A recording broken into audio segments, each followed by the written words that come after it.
Hello friend, આજે આપણે book રિવ્યુમાં યુવા ઉપનિષદ દ્વારા તાજેતરમાં બુક બહાર પાડવામાં આવેલી છે. કૃષિ ઉપનિષદ કરીને બુકનું નામ છે. તો કે જે વિદ્યાર્થી મિત્રો કૃષિને લગતી પરીક્ષાઓ આપતા હોય, જેમ કે બીજ અધિકારી, ખેતી અધિકારી, ગ્રામ સેવક, વિસ્તરણ અધિકારી, બાગાયતી મદદનીશ, ખેતી મદદનીશ, આવી રીતના જે કે આપણે ગૌણ સેવા પસંદ મંડળમાં ભરતીઓ થતી હોય છે, તો તેના માટે એક ઉપયોગી બુક બની શકે છે. આપણી ચેનલમાં એ માટે જ અલગ અલગ બુકના રિવ્યૂ લાવતા હોય છે, જેથી કરી વિદ્યાર્થી મિત્રોને ખ્યાલ આવે. કારણ કે ઘણા વિદ્યાર્થી મિત્રો જે આ પરીક્ષાની તૈયારી કરે છે, તેને માર્કેટમાં કોઈ બુક અવેલેબલ છે કે નહીં એ પણ નથી ખ્યાલ હોતો.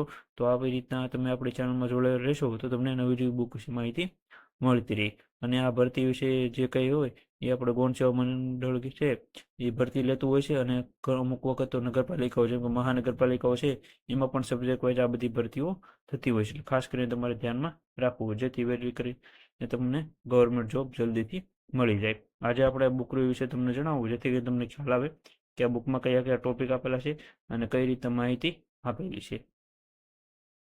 અને આ બુકની પ્રાઇસ ને એ પણ હું તમને બધી વિડીયોના એડમાં જણાવી દઈશ, કઈ જગ્યાએથી મળે એ પણ.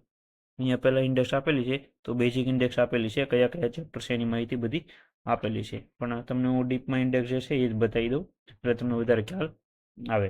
અહીંયા ચેપ્ટર વાઇઝ આપેલું છે. પહેલા કૃષિ વિદ્યા એટલે એગ્રીકલ્ચરને લગતા ટોપિક બધા આપેલા છે. પહેલામાં કૃષિનો ઇતિહાસ આપેલો છે, પછી એને સંબંધિત ક્રાંતિઓ અને અગત્યના તથ્યો આપેલા છે. કૃષિ વૈજ્ઞાનિકો વિશે માહિતી આપેલી છે. પછી કૃષિ શાસ્ત્ર એના વિશે માહિતી આપેલી છે. પાક ઉત્પાદન વિશે માહિતી આપેલી છે. વિડીયો પોઝ કરીને તમે ઇન્ડેક્સ વાંચી શકો છો, એટલે તમને ખ્યાલ આવી જશે. અને તમારો સિલેબસ જે છે એ કૃષિને લગતી પરીક્ષા હોય છે, તો તેની સાથે તમે સરખાવી શકો છો, એટલે તમને ખ્યાલ આવી જશે કે આપણે કયા કયા ટોપિક મહત્વના છે આ બુકમાં. ગુજરાતના અગત્યના પાકો આપેલા છે, પિયત વ્યવસ્થા આપેલી છે, નીંદણ વિશેની માહિતી આપેલી છે. પછી જમીન વિજ્ઞાન એટલે જમીનના પ્રકારો એના વિશે બધી માહિતી આપેલી છે. કીટશાસ્ત્ર અને છોડ રોગશાસ્ત્ર વિશે માહિતી આપેલી છે. આવી રીતના બધી માહિતી આપેલી છે. આ બધી માહિતી જે છે એ જે વિદ્યાર્થી મિત્રો ખેતી વિશેની તૈયારી કરતા છે એને ખ્યાલ હશે. બાગાયત વિશે માહિતી આપેલી છે. જનીનશાસ્ત્ર અને છોડ સંવર્ધન વિશે માહિતી આપેલી છે. કૃષિ સંકલનના અલગ અલગ વિષયો હોય છે, એના વિશે માહિતી બધી આપેલી છે. અને અલગ અલગ ક્ષેત્રો જે છે, જેમ કે ડેરી ક્ષેત્ર છે, કૃષિમાં જ આવે, તો તેના વિશે માહિતી આપેલી છે. મત્સ્ય ઉદ્યોગ, ખાદ્ય વિજ્ઞાન, એવી રીતના. પછી સંબંધિત કાયદાઓ જે કૃષિને લગતા છે તેના વિશે માહિતી બધી આપેલી છે. પછી કૃષિ સંબંધિત યોજનાઓ વિશે માહિતી આપેલી છે. ખાસ કરીને યોજનાઓ વારંવાર પરીક્ષાઓમાં પૂછાતી હોય છે. અને છેલ્લે વનરાને પ્રશ્નો અને અગાઉની પરીક્ષામાં જે કૃષિ લગતા પ્રશ્નો પૂછાયેલા છે તે બધા વિશે માહિતી આપેલી છે. હવે તમને અમુક ચેપ્ટર બતાવું, એમાં ચાર્ટ ને એ બધું પેજ નંબર પણ આપેલા છે, એ તમે જોઈ શકો છો. એ પહેલું જે ચેપ્ટર છે માહિતી કૃષિ વિદ્યા, એના વિશે બેઝિક માહિતી આપેલી છે. અમુક ચેપ્ટર બતાવું એટલે તમને ખ્યાલ આવી જશે કે આ બુકમાં કઈ કઈ માહિતી છે. એટલે વિડીયો પોઝ કરી અને તમે બધું વાંચી શકો છો. અહીંયા પહેલા તમે જોઈ શકો છો કૃષિનો ઇતિહાસ આપેલો છે, હિસ્ટ્રી ઓફ એગ્રીકલ્ચર વિશે માહિતી આપેલી છે. બધી બેઝિક માહિતી બધી કવર કરવામાં આવેલી છે. એટલે કયા વિદ્યાર્થી મિત્રોને બુક લેવી, તો કે જે વિદ્યાર્થી મિત્રો આ પરીક્ષાની તૈયારી કરે છે તેના માટે તો સારામાં સારી બુક છે. કારણ કે કોઈ પણ પ્રકાશનની બુક નથી મેં જોયેલી કૃષિ માટેની. આ એક બુક આવેલી છે, તો આ તમે લઈ શકો છો. અને એટલે તમારે સારામાં સારો લાભ થઈ શકે. તમારે પૂછાયેલા પ્રશ્નો પણ તમને મળી જશે, વનલાઈન પ્રશ્નો મળે છે, અને અગાઉના પ્રેક્ટિસ માટેના પણ પ્રશ્નો મળી શકે છે તમને. અને પછી તમને ખ્યાલ આવે પરીક્ષામાં કેવા કેવા પ્રશ્નો એગ્રીકલ્ચરમાંથી નીકળી શકે છે. કૃષિ સંબંધિત ક્રાંતિઓ અને અગત્યના તથ્યો વિશે માહિતી આપેલી છે. જે અલગ અલગ ક્રાંતિઓ થયેલી છે તેના વિશેની માહિતી બધી આપેલી છે.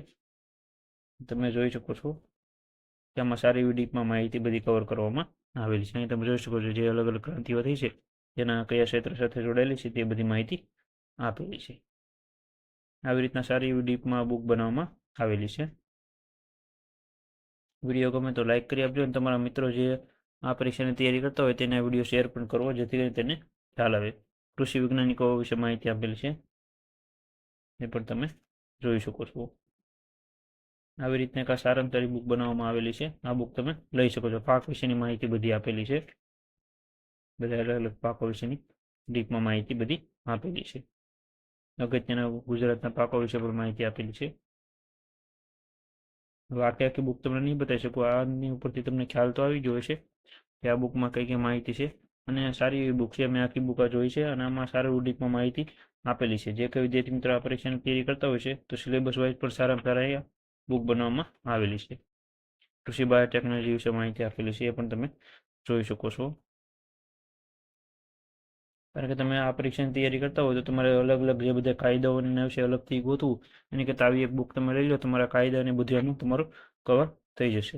કેમ કે અહીંયા જે બધા આપેલા છે એ તમને અહીંયા બેઠા બેઠા મળી જશે બધા, અને આમાંથી પરીક્ષામાં પૂછાય જ છે. અને ઓનલાઈન પ્રશ્નો બધા આપેલા છે અને MCQ જે પૂછાયેલા છે એ પણ બધા આપેલા છે.